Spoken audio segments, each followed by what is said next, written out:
Hello there, lovely humanoid miracles of wherever you are. I'm Randell speaking to you for the Crop Circle University. At the latest episode, I showed a collection of crop circles that were supposed to represent typical themes of our modern era that contribute to disaster. The disastrous experiences should help us facing the immaturity of us incomplete human beings. A call for healing could be the start of a meaningful direction. How can we heal? How can we improve our healing capacity? How do all these difficulties relate to the evolution of mankind? A very powerful idea I would like to posit is this. If one works on his or her personal evolution, then this implies working on the evolution of humanity as a whole. A powerful method for personal growth is to connect with the soul. The idea of the soul has always intrigued me as a visual artist. The term soul is commonly used in euphoric expressions about art or prestige that indicate something originating from deep within. Like some wholehearted, essential and passionate quality is involved. However, it occurred to me that in general people don't have a visual image related to the soul, which struck me as very odd. I thought it would be of much benefit to have a strong visual concept or symbol that relates to the soul, or give a deeper understanding what it actually represents. With Vision Quest techniques I have been able to produce some visuals that go with the idea. By the way, when searching in literature for a proper definition of the soul, the most convincing description I found was that it represents the life principle, the basis, the beginning of life.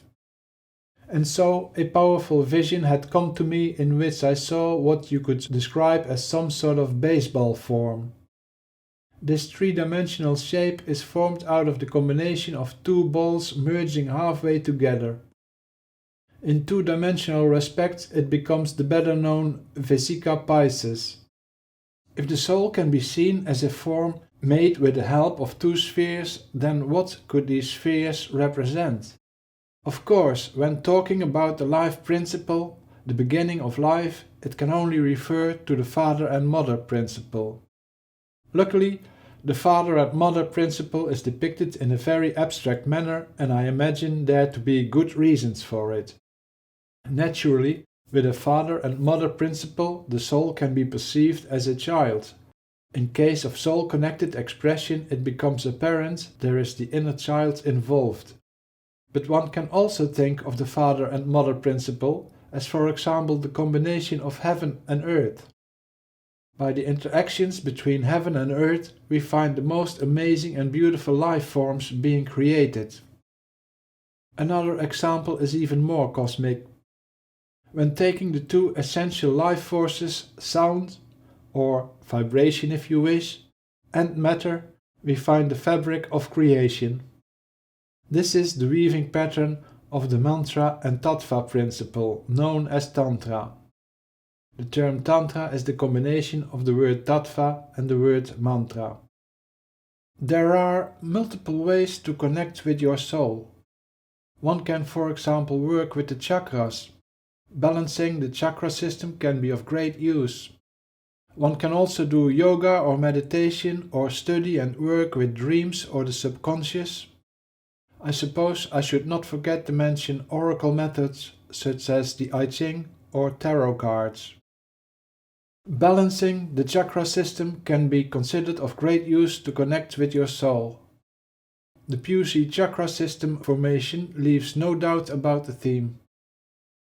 As the central chakra is the heart chakra, concentrating on this one generates great harmony.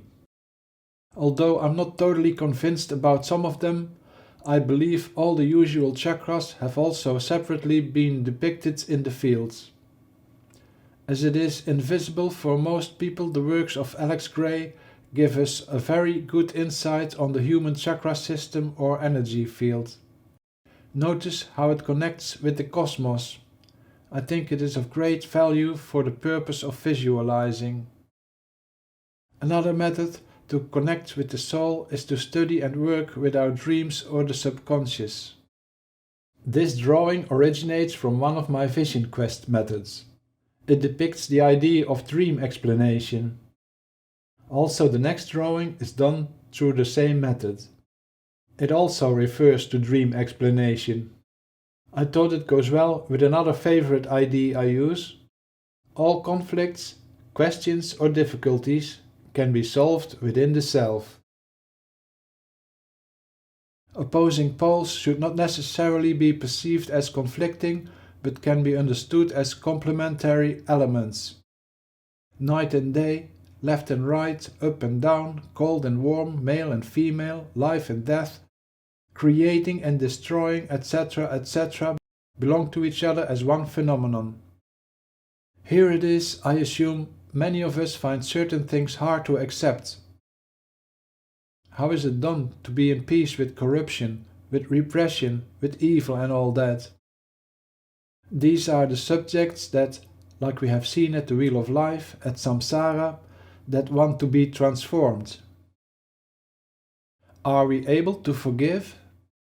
Is it possible to do so? Is it possible to transform or overcome all of these issues we find ourselves so easily in conflict with? Imagine what would happen in case we had overcome all duality and conflicts within ourselves. It seems to me the question of the incredible human world crisis we have entered. Our worst enemies can be considered our best teachers. This is about recognizing the enemy within yourself. This takes a little stretch to explain. It wants to be understood that enemies in the outside world can be perceived as figures that turn up in our lives for a purpose. They can be perceived as shadow representations. Representations of our collective or personal unawareness. For example, people become increasingly aware of the idea that populations get the leaders they deserve. Sounds hard to digest maybe, but if we don't recognize the social, the political and/or psychological mechanics behind this, we will always stay confronted with the most obscure personalities we can imagine. To clarify this, a leader that is a notorious liar becomes a representative for the population that lies to itself, often without realizing. In other words, the population needs to become aware of the liar in itself. And so, the leader will mirror the shadow aspect of the population. With this, I'm not saying that the leader is aware of this role. He just happened to prevail by probably a complex mixture of manipulation and luck and support of the many followers and believers. The best thing a population or a person can do that has great difficulties with a certain leader is to become aware of possible negative or unaware aspects within the self. The self can be understood here as either the collective self or the personal self. In the example of the lying leader, it could be of great help to recognize this person has probably built his character around a very oppressed situation in his early youth. It's likely that this background made him sort of automatically lie in order to survive. For that moment you could call it a survival skill. He thus had conditioned himself, mainly unaware, to this catastrophic habit. With this I hope it is clear.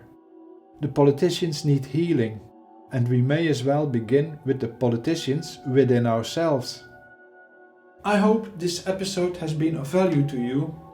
In the next episode, connecting with the subconscious will be the main topic. Please don't forget to like and subscribe. Bye bye.